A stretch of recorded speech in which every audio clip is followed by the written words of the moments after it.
Neptown Tuner here, like and subscribe. I got a GTI boy in here today. Take a look at what these GTI boys are doing. We got the 2.0T transverse in here. The same engine I mess with. We've got this big blue pipe up here. And that's where he's got his blow-off valve or recirc valve, diverter valve, whatever platform you're running. But here he's got the Turbo Smart. I think it's like a blow-off valve, recirc valve hybrid. I think it's more of a blow-off valve. Someone can correct me. I've actually got one. I've even got the Go Fast Bits one. But I know for sure the Go Fast Bit one is more like a recirc valve. So I don't know if there's just too much heat back there and they got to relocate it, or if there's not enough room, but we're doing the bigger turbo this time. We're doing the HPA turbo, and I've got it down here.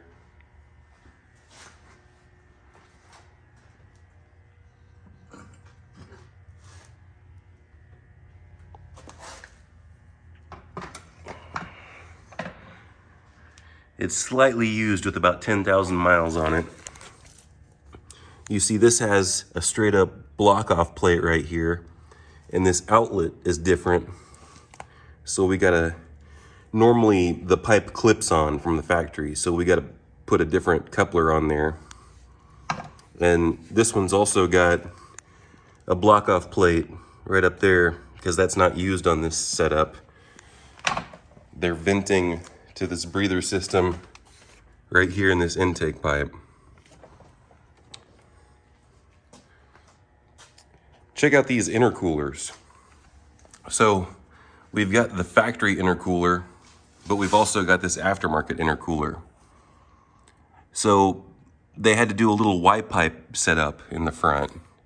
So let's get underneath the car here and see if we can check out what's going on.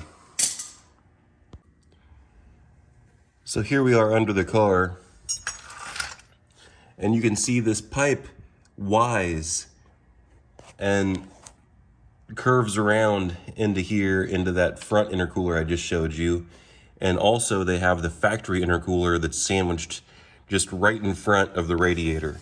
It's really hard to see, but it's just like this radiator, only it's a thin intercooler in front of everything. So he's got dual front mount intercoolers, and it looks the same exact way on this other side. They've got the factory intercooler pipe fitting, and then they've got the Y pipe that comes up here and goes into that front gold intercooler I just showed you. So dual front mounts. And then this pipe right here goes straight up to the throttle body. Now let's come back here and take a look at the turbo. I've already pulled this CV axle out, and how I did that was I didn't disconnect the tie rod end or any control arm or these bolts right here for the lower ball joint. What I did was I just simply took these two bolts out here, this wishbone, and I was able to move the engine out just enough to where I could get this half shaft outside of this bell of this output flange. And then all I had to do was take off this sway bar link, and I could just jimmy this half shaft right out the front here. The excess fit right back here. Now, this person already had this custom downpipe on it, so maybe the catalytic converter is too big for that to happen, but I just kind of took a look at what was going on, and I took the easiest path to get that half shaft out. And then, you know, I was slacking on videotaping, so I'll just explain it. There's this bracket that goes up here. Well, first there's two bolts down here and a guard that comes over the half shaft, but there was a bracket bolted up here to help support the turbo, and this bolt right here was the hardest one to get out. I actually had to heat it up with my MAP gas torch, and then I had to get it off with my Knipex pliers. So It's a 6mm hex inside here, and they like to strip out because that's the hottest part of the car right there on that hot side of the turbo. So I've got this pipe removed over here.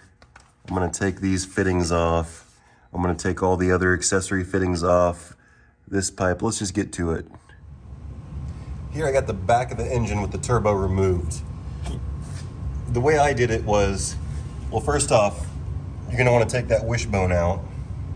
And one of the tricks is, I've got the hiccups, but I've also got a ratchet strap right here, and I got it tied to my shop wall, but that pulls the engine all the way forward, which gives me more room right here to remove the turbo. I had to partially remove this downpipe. If you have the factory downpipe and the catalytic converter, you might need to completely remove it, but I had to break the tack welds off the idiot that welded a one-piece exhaust on this thing, so that took forever. But now, let's see, you're gonna get these two bolts out of, I wish I didn't have the hiccups, but you're just gonna have to deal with it, okay? You're gonna get these two bolts out right here, otherwise that's gonna keep the engine from swinging forward, and you're gonna need to get those out anyway to get the turbo pipes off. There's another turbo pipe up top here that I took off. So how did I get the turbo loose? I did not take these 4 bolts off.